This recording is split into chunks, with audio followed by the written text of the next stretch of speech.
What a delight it is to have with us today one of our country's great entrepreneurs whose company has established itself with not only a loyal following throughout the world, but who has brought the Canadian story, the real Canadian story, to that world.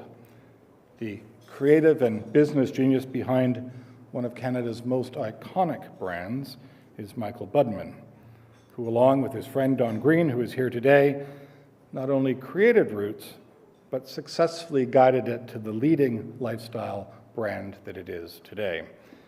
Known internationally for its leather products, athletic and yoga wear, accessories, and home furnishings. A Detroit native, Michael fell in love with our home and native land back in the 50s when he attended Camp Tamaqua in our most famous national park, Algonquin. It just might have been one of those summers in that glorious Canadian wilderness among the breathtaking natural beauty of Northern Ontario that sparked the idea for Roots. But whatever the genesis, after settling in Toronto in 1970, it wasn't long before Don and Michael began planning. And from one tiny store and one product to more than 120 locations in North America and more than 2,000 employees here in Canada alone, the Roots brand has become to be worn by athletes and some of us non-athletes alike. Under Mr. Budman's leadership, Roots won the equivalent of a manufacturing gold medal when between 1998 and 2006, it was invited to outfit several Olympic teams, including athletes from Canada, the United States, Great Britain, and Barbados. Besides Olympic athletes, Roots has produced custom merchandise for an A-list roster of North American companies, expanding its reach from sports and leisure to arts and entertainment, having developed custom products for films, television shows, concerts, and other major cultural events. In addition to his work at Roots, Mr. Budman supports many causes, especially those with a focus on children and the environment. He's a board member of Right to Play, which, as many of you will know, helps underprivileged children throughout the world through sport. And he's also a board member of Waterkeeper Alliance, which protects rivers and lakes both here in Canada and in the United States. Today, he joins us to discuss, through an intensely personal case study, the importance of manufacturing in Canada for Canadian companies, why Canadian is increasingly marketable, and why Canadians remain relevant. Ladies and gentlemen, please join me in welcoming co-founder and president of Roots Canada, Michael Budman, and Amanda Lang to our stage.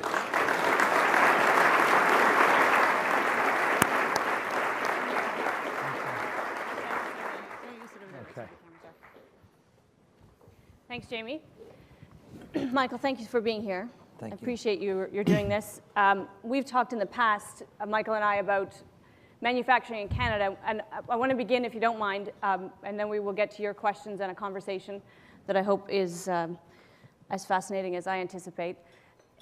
One of the video I'm going to show you is a piece that I did for CBC News on Roots. And the reason it was relevant for us as a business story is because in the heart of a recession, countries tend to get protectionist, and protectionism is one of the great evils of the world. It impedes trade and actually can slow growth. And Canada, of course, tends not to be as protectionist as some of its neighbors. But we set out to ask the question, when does made in Canada, when is a little bit of economic nationalism a good thing? And can you quantify it? And so we actually focused on one Roots item, the Village Bag, and we set out to try to answer the question, what does it mean when a company commits to making something here? So if we can play that video first.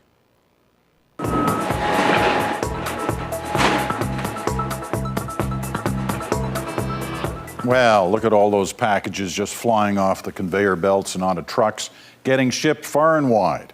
FedEx projected that today would be its busiest shipping day ever. That's because you've been busy shopping. But what if you were to shop a little closer to home? Say, pick a product made in Canada. Well, your purchase could make a big difference, not only to that special someone who receives it, but to those who are involved in making it. Our senior business correspondent, Amanda Lang, is back with this story. As Canadians go about their holiday shopping, not many of us think about where what we're buying was made, but it has a big effect on employment, on income, right across the country. Consumers power 60% of the Canadian economy. So what effect does a Made in Canada label have? We decided to follow one product, the Roots Village Bag, to find out. We start here, the Roots Toronto Leather Factory. Meet Roots co-founder Michael Budman. The Village Bag is in the top 3 Roots products that's ever been produced. So that bag has sold an astonishing amount of units. Manufacturing in Canada has seen some tough times, but Roots branded hits like the Village Bag have kept the factory humming. Budman, with Roots co-founder Don Green, made a decision to keep making their leather goods in Canada, even as their own consultants told them not to. They urged us to shut the factory and move offshore because of the margins. And I think the best single decision Don and I made was to take a sledgehammer to that middle management group. Which means hundreds of people still have work, making the Village Bag right here. And the ripple effect is gigantic. I mean, it starts with the people we employ. We've never missed a paycheck. The Village Bag starts life as leather imported from Italy. It's inspected and sorted. The hides are then cut by an employee working a state-of-the-art computer-controlled cutting machine.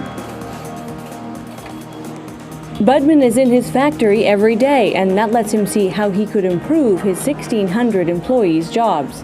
I come to the factory every day for at least 5 hours. And every day my motivation is to make it better. One little thing. One change, rather than an assembly line where a worker never sees the finished product, Roots employees work in groups. They call them rinks, so every member of a team can see the Village Bag they've worked on. Gluing and cutting, the brand stamped by another worker. Others sew the bag together and attach the final details. It's pounded into shape, and the Village Bag is ready for shipping. I see it all the time, especially this bag. It's everywhere, and it makes me feel happy. Look, I did it. Maria Silva has worked here for 14 years, and her paycheck supports a host of other people as her spending ripples through the economy. She's one of the 1.8 million Canadians still employed in manufacturing. I have a mortgage, and I have bills to pay, and shopping, and this helps the economy because I get money. I can spend money. The Village Bag still has a ways to travel before it gets to the store, and many more jobs created along the way. The bags are picked up by one employee, loaded onto a truck by another who drives it to the warehouse. He's about one of 400,000 Canadians who work in trucking. At the warehouse, it's inspected and repacked. 200 work in this part of Roots operations alone. Then it's shipped. Another truck delivers it to the store. Checked by more staff, and then an employee, one of 2 million Canadians who work in retail, gets it to the shelf. Which is where Alison Walker found her Village Bag. I've had a Village Bag for the last couple of years that I was really happy with and wanted another one. For every $150 spent on leather goods made in Canada, here's where the money goes. 8 sectors benefit. From government taxes to the cost of imported machines and materials, to manufacturers, the retailer, transportation and warehousing, and financing. Each sector creates its own ripple effect. And this factory has never been busier in 37 years. And it's due to tremendous sales at retail. So just how many jobs at Roots are involved in making and moving the Village Bag that Alison bought? A surprising 63. Nice finish, the patina will develop beautiful patina. So when Alison Walker found and bought this bag, she helped keep a lot of people working. The employees are from Ontario, then obviously that's going to have an effect on the economy. That may help consumers like Allison see Made in Canada in a whole new light. Now, this is not about protectionism at all. In fact, the folks at Roots are pretty adamant about competing globally based on the strength of the product. What they'd like, they say, is more Canadian manufacturers to be competitive and make their products here as well. Well.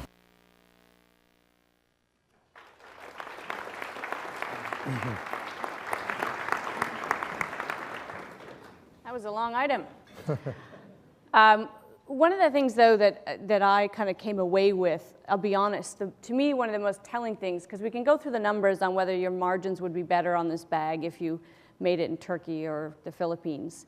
The fact that you're in the factory and you see your employees really struck home for me, because it changes the way you relate to them and their work environment. You actually go in and make it better for them, because they're seeing their faces. They're not some faceless people. Yeah, I think that the energy in the factory is extraordinary based on we're there from 7:30 till 4:30. It is, after all, a factory, but the aesthetic is really beautiful. We just have a new lunchroom. We're constantly upgrading the equipment. People feel that, and of course, there's nothing like a busy factory. And what I said in December is even truer now, that this is the busiest the factory's ever been, and we're at a tipping point with the amount of people. And in the last 3 months, Don and I have spent a tremendous amount of resources getting new equipment, and we'll get into that a little later. But I think that that has a lot to do with how the product looks. So let's address this question, and I don't think it's a slam dunk on either side, but you must hear from people who say, this is just kind of another form of economic nationalism.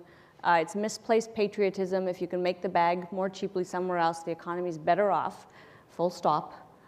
How do you respond to that argument? Well, you know, in preparing for this interview, I did a lot of homework, something Don and I didn't do too much of in university. But and by the way, if there's any tough questions later, I will defer to Don because he's a lot smarter than I am. Wait, what was the question? We got off. Don? How do you respond to the criticism that it's not all rosy to stick to Canada? In doing that research, you look at a company like Apple, which is strictly outsources everything, devotes all their time and energy to marketing and product development, and they're hitting a home run. Sony was a believer in making it themselves. It's part of our DNA. Don's father had his own factory in Detroit, Michigan, that manufactured parts for the big three. When the big three were the big three, but they are today, which is great news for North America. First time since 2005, the big three are really the big three. And my father was in the home improvement business, which their whole business was based on direct to the public. We love manufacturing. We love having the factory. We think that such creativity comes from the shop floor. And to be able to come up with an idea on Monday and see it in our own store on Friday, to test it out for the weekend, is a big advantage that we have against our competitors.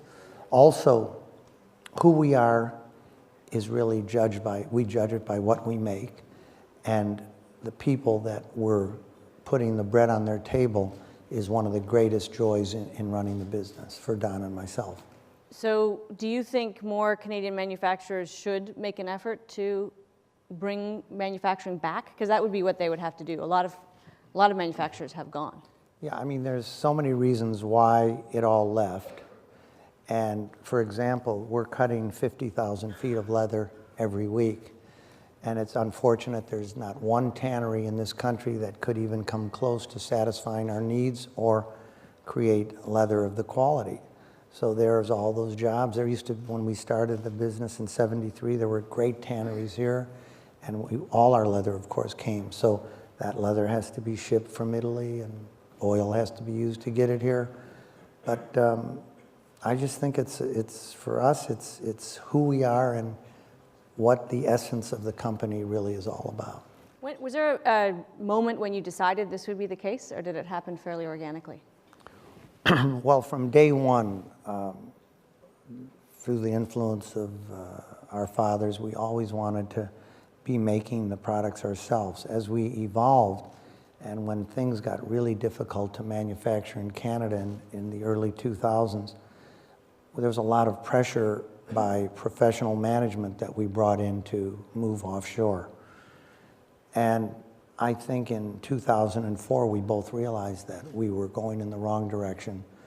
And at that time, we decided that I would put all my energy into trying to reorganize the factory, and Don is running the design studio, and sort of split the load. And I met with the Kovaleski family, which we've worked with since day one, and we told them that we're going to take a whole new approach. And it was a very counterintuitive idea that we felt we had to dig in, and no matter what anyone said, we're going to make the products, the leather good products in Canada. I think it was one of the best single decisions that we made.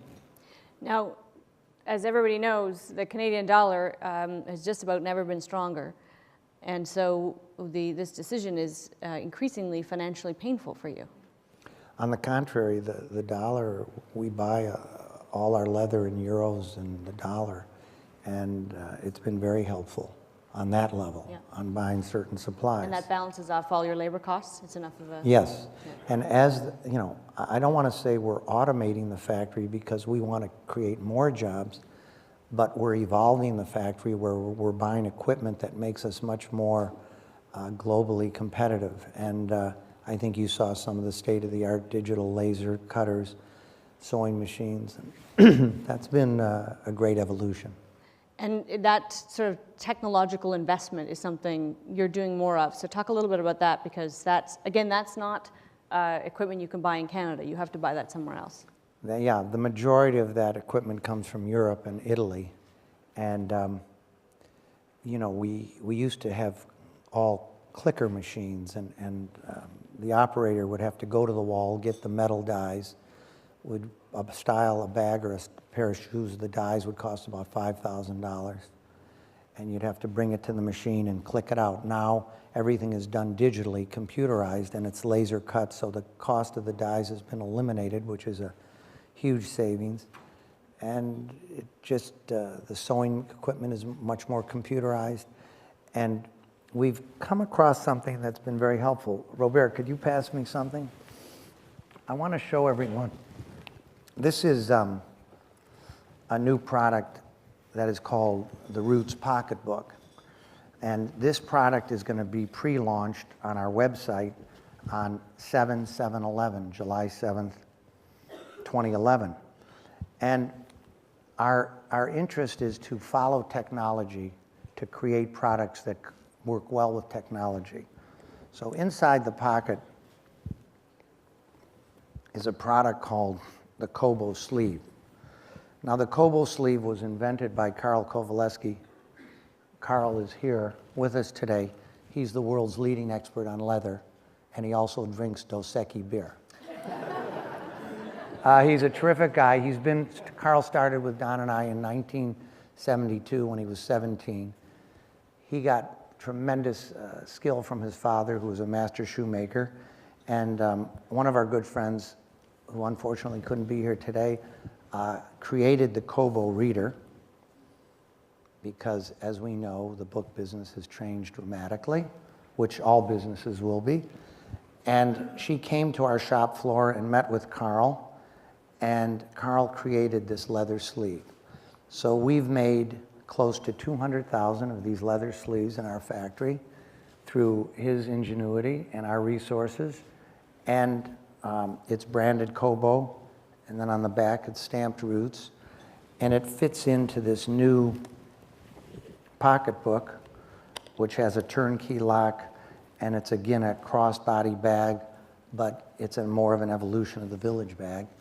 And we have a lot of confidence that this is going to be a great product, because for the majority of women that wear it, it will house everything from their BlackBerry pocket there to their Kobo reader or the rim. Playbook might fit in there too. Playbook definitely fits in there. But not an iPad. iPad, we've got a bigger size for the iPad. And that's a real challenge to keep up with technology, but they're definitely setting the pace. We've got some questions from the Just room. one thing I'd like to say, Amanda. Oh, you didn't say the price. The price is going to be $109. I'm kidding. Okay. The one thing that this Kobo sleeve has done is it's created 25 new jobs in the factory. We've bought, I think, 18 new sewing machines, some of the cutting machines. We job out the cresting because it's taken over so much. And right now it's about 15% of our production. So I think that is a pure creation of new jobs. Also, it's a relatively simple product to train people on, and hopefully these are going to become artisans. One of the kind of preoccupations that I have about the Canadian economy is our productivity problem, which can be defined in many ways, but some people would say is a lack of innovation and investment. This is probably something you collaborate on, but in what part of the process, when you say you're making investment in new technology, new equipment, is that all driven with profit in mind? And why do you make that choice? Because that's a big capital outlay. Until recently, there were strange taxes on it. How do you make that decision? Well, I mean, that's a decision that Don and I make together, what we want to commit. You know, we're a private company with Don and his family and his wife Denise and my wife. We're the only private company against all our competitors. And you know, our belief is to really invest in our people and invest for our customers. So that's where we think it needs it. And I think that the investment in these cutting machines and these sewing machines is always based on being more profitable. And I really feel the factory is the most profitable it's ever been today. One of the questions from the room refers to a recent conference on U.S.-Canada relations, where several people, including Frank McKenna at TD, said they preferred not to brand Canada as a kind of an alternative to Buy America. What do you think about that thought? Not to brand Canada? In other words, we look at that form of protectionism, the whole Buy America movement, and we think that's a bad thing. How do you say, make it in Canada, be proud of that, and yet it's not a counterpoint to that? It's not... I think because Don and myself both moved here from America, we have a different view on Canada. Part of it is from a very happy childhood experiences at the summer camp in Algonquin, but it's also, we've both been fortunate to start our own adult lives here, raise our families and educate them here, live in one of the greatest cities in the world, and are living in probably the greatest country with the greatest lifestyle in today's world. I think it's Canada and Scandinavia. We're proud of that fact. We're proud that we took all our energy and our youthful inexperience and started our own factory. We love, nothing more than I love to see that branding stamp, Roots Canada.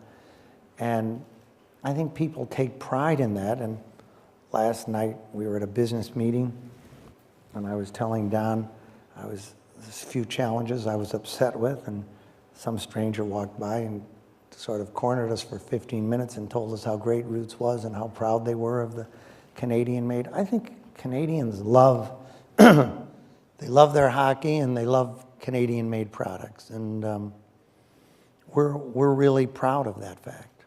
One of the things that's striking about Roots is that Canadian branding works for you internationally.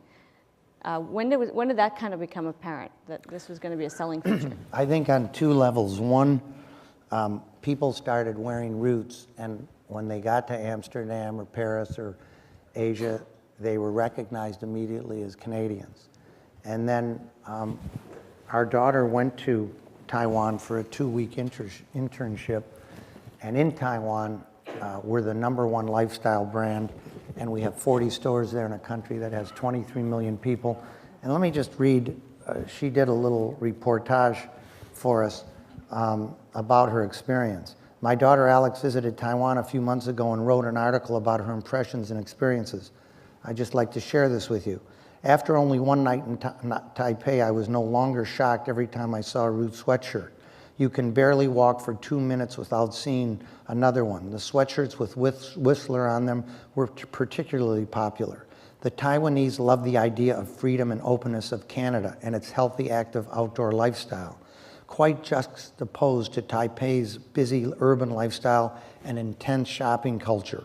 Wearing Canada or Vancouver on your sweatshirt is clearly cool in Taiwan. So I think we've been fortunate enough to capitalize on the great outdoor lifestyle here, which we believe in and is at the forefront of the culture of the company. That's been translated, and our partners there, Li and Feng, intend to expand greatly in Asia with us. What don't you make in Canada? Well, there's certain apparel products that are impossible to make here at this moment, but it seems that's evolving. Certain sweatshirts, which we love the sweatshirt. Don and I invented the sweatshirt in 1917. No, I'm just kidding. We love that product.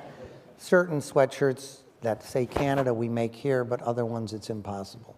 Sweaters and knits have become very difficult, but wherever we can, we try and make it here. Two questions, very good ones. What premium do you pay to buy locally? Well, personally or the company? Oh, no, I think that's a... Well, I think that... or maybe that is about the company. Questioner? Yes. Company? Yeah. I think that, we're certainly on certain products not getting the margin we can when we buy offshore. But when you weigh all of the advantages or disadvantages, we feel it's much more important to make it here and have the control and be part of the process and know whose hands it's going through. Do you knowingly have to charge a premium in order to have done that? Not really, and I think at Roots we have such a great fair value equation to the product that, it's a highly recognized brand at a very reasonable price. But of course, we're striving for that great profitability. And a question from the same questioner, how important is buying just in time? That has become absolute crucial in the retail environment. If you're a day late, you're done. And when we started, there was 2 seasons, spring and fall. Now there's a new season every day, and the consumer has a very short memory. A question about environmental practices. Maybe easier to control, actually, if you're not sending it offshore to some other environment you don't have. Oh, I think it's, when you're thinking globally and acting locally, you have a much better opportunity to have less offense to the environment. And guess what? We're living in a very angry world right now, climate-wise and tsunami-wise. So I think any little bit helps where you're thinking about the environmental repercussions of what you're doing. Somebody wants to know if you'll be dressing Prince William again. He's coming here in July. We hope so. I mean, that was a great uplifting experience, and especially based on the timing of the family. And I know Raymond Perkins is here somewhere, and I hope we're all going to be thinking about that. And they certainly, they loved their Roots the last time. Somebody says, as a company that supports environmental responsibility and social responsibility, how do you respond to the criticism of using leather? Well, that's a big issue, but leather is a byproduct of a cow. Cows are not killed for shoe leather, they're killed for consumption of meat.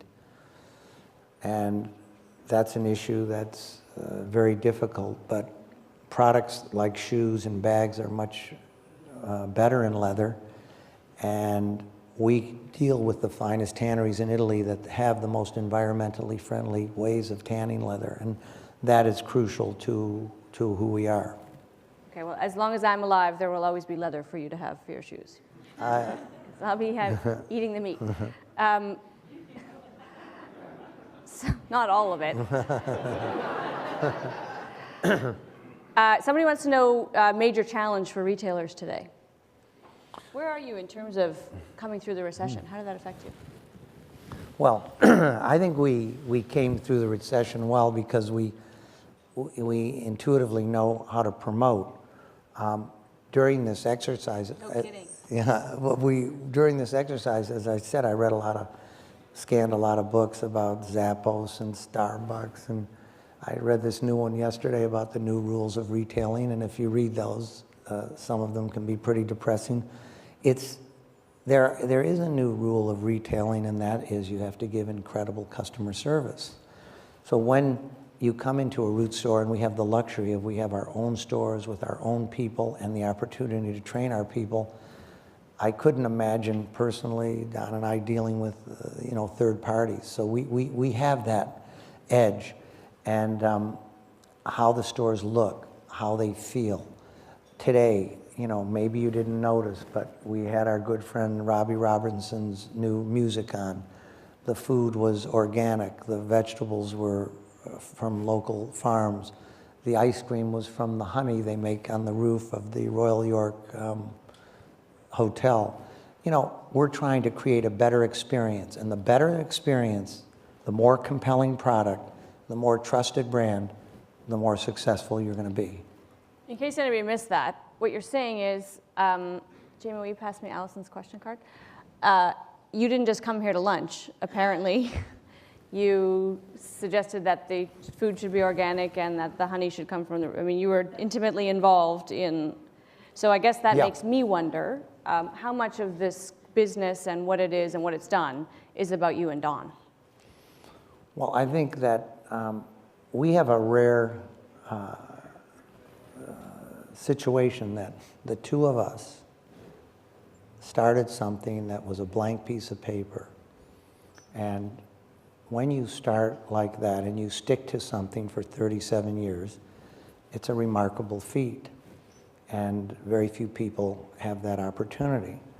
And I think that as the company has evolved and the business evolved, we've been extremely fortunate and to benefit from the travel in the 70s to Europe, to different opportunities that have come our way, to the experience with the Olympics. So we're not trying to make it all about us, but we're trying to use all of the things that we've learned throughout our life and evolution and make it a more important, relevant company.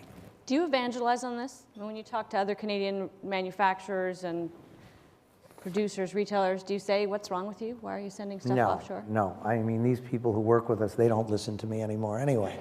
But I don't, we try and go about our business in an orderly way, but of course, if we don't put ourselves out in front of the public, everyone's going to forget. I think we try and be directly honest and treat our public with dignity and respect, the same way we treat the people that work with us.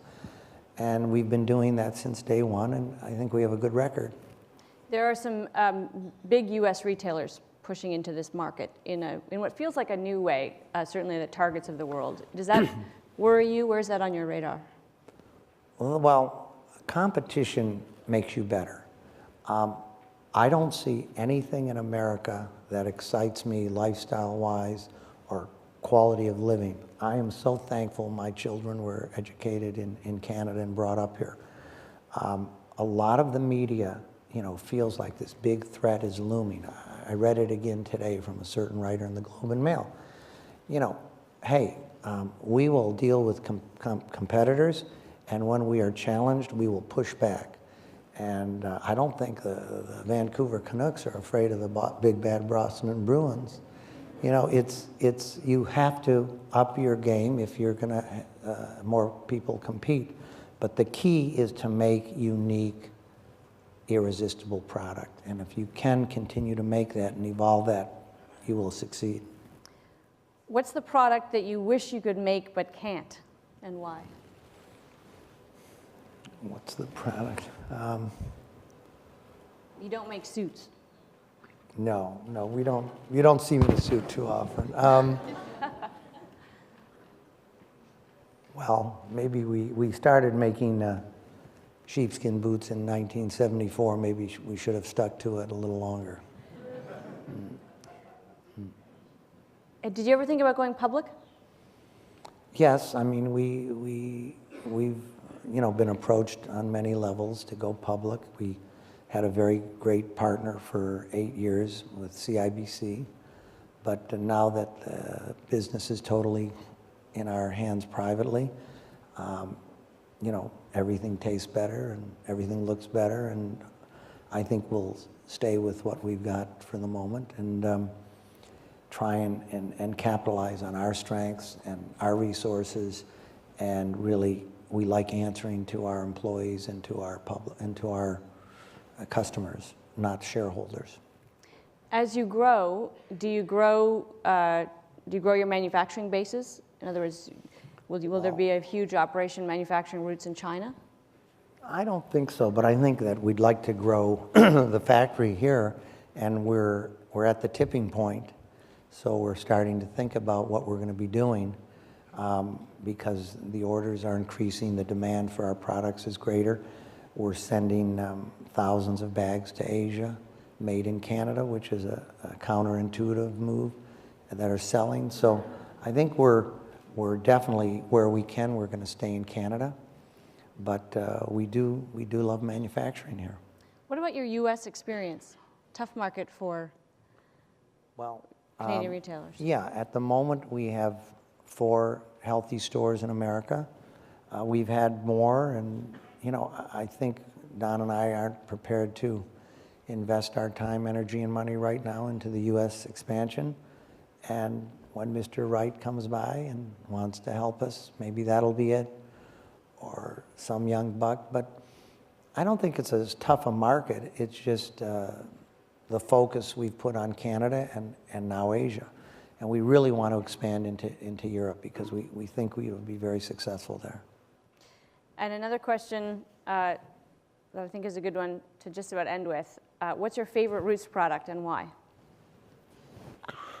Well, my daughter's here. The Alex Pack was one of my favorites. It was named after her. I think the original Sport Root was something that we should be really proud of.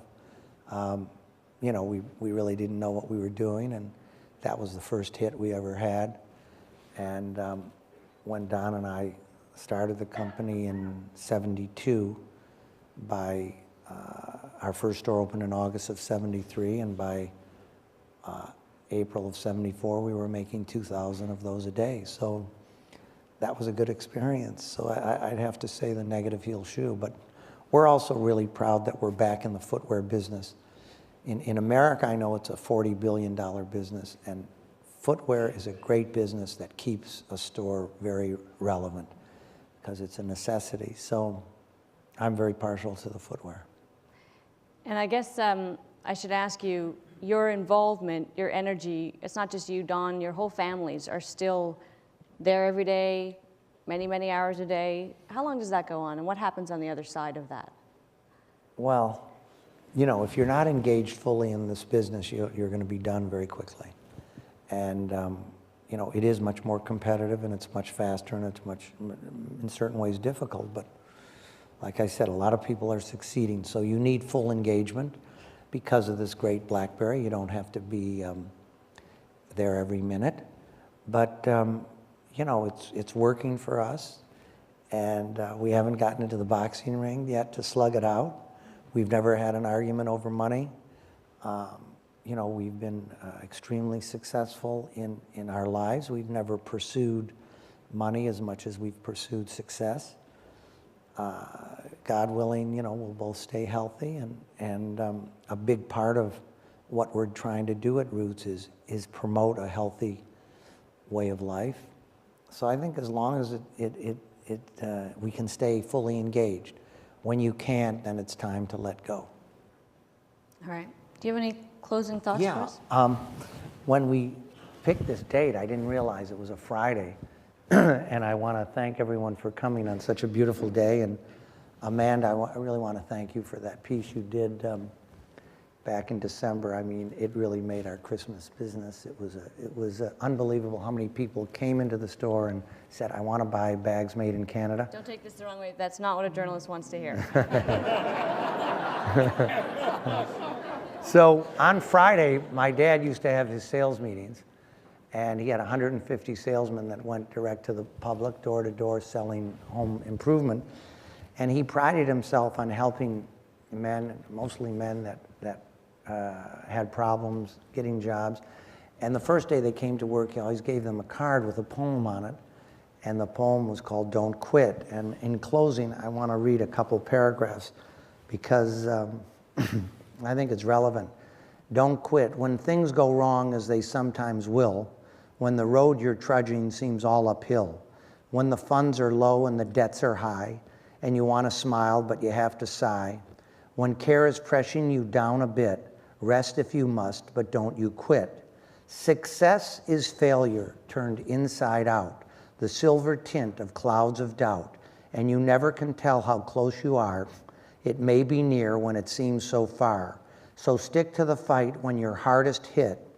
It's when things seem the worst that you must not quit. Beautiful. Thank you, Michael. Thank you. Thank you, Bill. Oh, you're so great to work with you.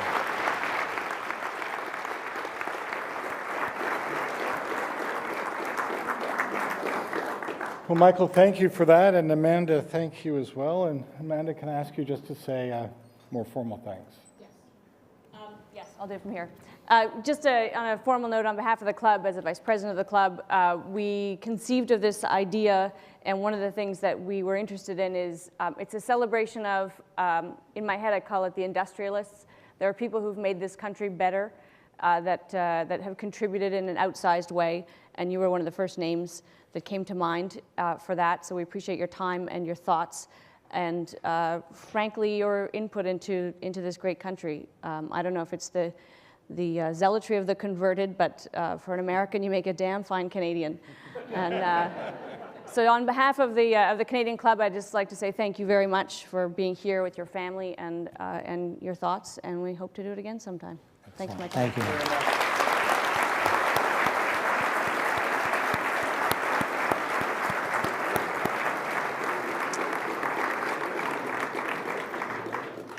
Well, please let your friends and colleagues know that a podcast of today's event will be available early next week on iTunes.